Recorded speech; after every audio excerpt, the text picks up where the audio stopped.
Buti na lang kayang alisin ng kape ang init ng ulo ko.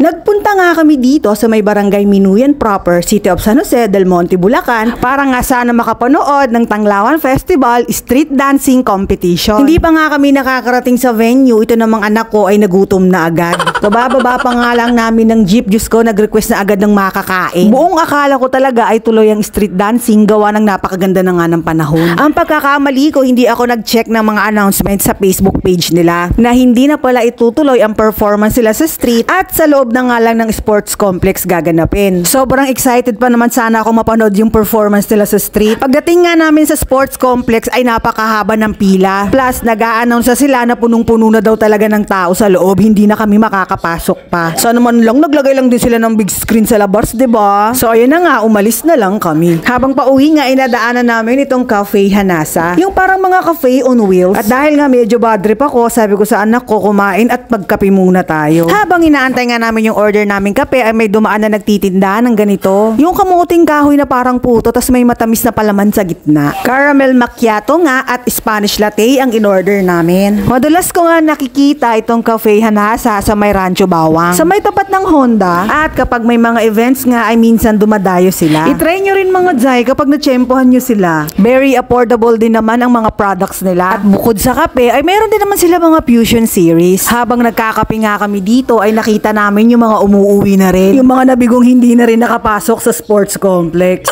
Ay, nanghihinayang talaga ako. Di bale next year, sana makanood na talaga ako. Pumunta na nga lang kami ng Star Mall ng anak ko, kung saan merong Marian exhibit. Exhibit ito ng mga imahe ng Birheng Maria na nanggaling sa iba't ibang lugar. Nagulat nga ako, napakadami palang imahe ng Birheng Maria. Hindi ko nga lang alam kung hanggang kailan sila dito sa Star Mall. O siya, sige, yun lang mga Jai!